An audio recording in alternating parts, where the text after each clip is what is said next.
बिस्मिल्लाहिर्रहमानिर्रहीम। आज हम आपको बताएंगे कि एफआईआर क्या होती है, एफआईआर कैसे रजिस्टर्ड होती है और एफआईआर रजिस्टर्ड करवाने का मकसद क्या होता है और कौन लोग एफआईआर रजिस्टर्ड करवा सकते हैं। तो पहले हम आपको बताते हैं कि एफआईआर क्या होती है। एफआईआर फर्स्ट इंफॉर्मेशन रिपोर्ट होती है। कोई भी वकूआ कहीं किसी जगह में भी हो जाता है तो उसकी जो पहली रिपोर्ट थाने में दर्ज होती है उसको हम एफआईआर बोलते हैं। तो जो एप्लीकेशन दी जाती है वो एफआईआर नहीं होती है, एफआईआर थाने की तरफ से दर्ज की जाती है। अब पंजाब गवर्नमेंट ने इस काम को और आसान करने के लिए उन्होंने एक इंफॉर्मेशन डेस्क क्रिएट कर दी है हर तहसील के अंदर, डीएसपी ऑफिस में और हर थाने के अंदर बाकायदा एक इंफॉर्मेशन सेंटर बनाया गया है।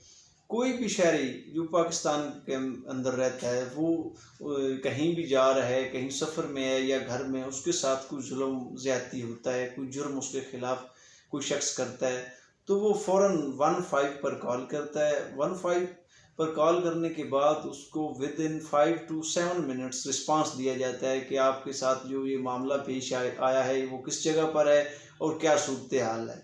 इन केस वहाँ कोई इमरजेंसी में भी हो तो फ़ौरन पुलिस वहाँ पहुँच जाती है। और नॉर्मल हालात हो तो फिर आपको थाने बुला लेते हैं या कोई प्रोटेक्टिव मेजरमेंट्स जो भी उन्होंने लेने होते हैं वो लेते हैं। तो जब आप थाने में आते हैं, इन केस इमरजेंसी नहीं हुई, कोई आपके साथ ऐसा जुर्म किया गया जिसकी कोई इमरजेंसी नेचर नहीं बनती, तो आप थाने के अंदर जाएंगे, वहाँ इंफॉर्मेशन डेस्क है। तो वहाँ एक पढ़ा लिखा जो एहलकार है वहाँ बैठा हुआ होगा, बड़ा तहजीब के साथ आपके साथ पेश आएगा और हर तरह की जो असिस्टेंस आपको चाहिए होगी उनको इन्फॉर्मेशन देने में वो आपको प्रोवाइड करेगा। उसके बाद आप सारी इन्फॉर्मेशन जो आपके साथ जहाँ जिन लोगों की मौजूदगी में आपके साथ ज़्यादती हुई वो आप उसको बताएंगे तो वो फ़ौरन आपकी रिपोर्ट दर्ज करके ऑनलाइन सिस्टम में वो आपकी कंप्लेंट डाल देगा और बाकायदा आपके मोबाइल फ़ोन नंबर पर आपको मैसेज आएगा कि आपकी फ़लाँ रिपोर्ट नंबर फ़लाँ थाने में दर्ज हो गई है और विद इन 24 आवर्स आपके साथ जो भी प्रोग्रेस हुई वो शेयर की जाएगी।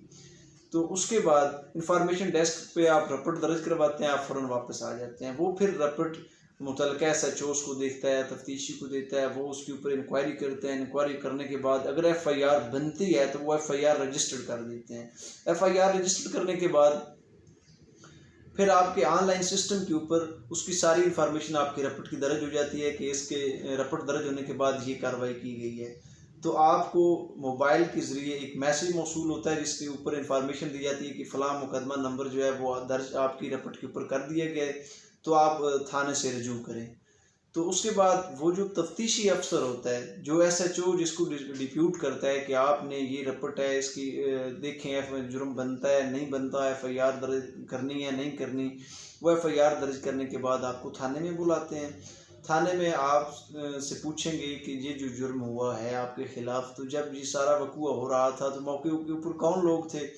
आप फिर उन तमाम लोगों को लेकर वहाँ जाते हैं, वो उनके बयान रिकॉर्ड करता है। बयान रिकॉर्ड करने के बाद फिर वो देखता है कि इसमें जो मुलज़म एफआईआर में है उसकी गिरफ़्तारी करनी है या उसकी गिरफ़्तारी अल्तवा में रखनी है या मज़ीद कोई शवाहिद इकट्ठे करने हैं। तो उसके ऊपर तफ्तीशी अफसर फिर अपनी इंक्वायरी करने के बाद जो कम मुस्तगीस है उसको फ्री कर देता है, वो अपने घर चले जाते हैं। और तफ्तीशी अफसर का फिर काम होता है मुलज़म को गिरफ़्तार करके थाने के अंदर ले आना। फिर उसको गिरफ़्तार करने के लिए वो अपने हर मुमकिन जो मामलात होते हैं उनको सामने रखते हुए वो तमाम हरबे इस्तेमाल करता है कि मुलज़म को बग़ैर नुकसान पहुँचाए गिरफ़्तार किया जा सके। और जो भी पाकिस्तानी शहरी है एफआईआर की हद तक उसके साथ इंफॉर्मेशन यही शेयर करनी थी कि आपको अब किसी किस्म की कोई परेशानी का सामना नहीं करना पड़ता जब आपने एफआईआर दर्ज करवानी है। आप इंफॉर्मेशन डेस्क के ऊपर आपने जाना है, वहीं आपको उसी एक ऑफिस में तमाम जो इंफॉर्मेशन है कि आपकी एफआईआर कब दर्ज हुई है, उसमें क्या प्रोग्रेस हुई है, वो आपको मिल जाती है। इन केस अगर आपकी जो एफआईआर है या जो आपने दरख्वास्त दी है वो लड़ाई झगड़े के मुतल्लिक है, तो उसके लिए फिर आपका जो विक्टिम होगा आप ख़ुद हैं या आपका भाई है या अजीज़ है, उसका मेडिकल करवाना, डॉक्यूमेंट बनवाना, वो तफसील में आपको फिर किसी और दिन उससे आगाह किया जाएगा। फ़िलहाल आपको एफआईआर के बारे में जो भी अवाम था वो आपका ख़त्म किया गया है, क्योंकि एफआईआर जो पहला पाकिस्तान के अंदर कोई भी शहरी उसको कहीं से कोई तकलीफ़ पहुँचती है तो उसके लिए जो पहली रेमेडी है वो उसको यही दी जाती है कि आपकी FIR दर्ज हो गई है, मुलजमान को हम फ़ौरन गिरफ्तार कर लेंगे। तो वो FIR दर्ज करवाने की हद तक उसको कोई भी परेशानी नहीं होती, वो अपना इंफॉर्मेशन डेस्क के ऊपर जाकर FIR दर्ज करवा सकता है और 15 के ऊपर इन केस ऑफ इमरजेंसी वो फ़ौरन कॉल करके वहाँ से इंफॉर्मेशन हासिल कर लेता है कि पुलिस कब और कितना उसको टाइम देगी पहुंचने में। और जब पुलिस पहुंच जाती है उसके बाद मुस्तगीस जो है उसकी कार्रवाई ख़त्म हो जाती है। फिर पुलिस जो है वो तमाम वकूआ ख़ुद देखती है और उन हालात का जायज़ा लेती है। तो वीडियो को अगर आपको पसंद आए तो ज़रूर सब्सक्राइब कीजिएगा और लाइक कीजिएगा।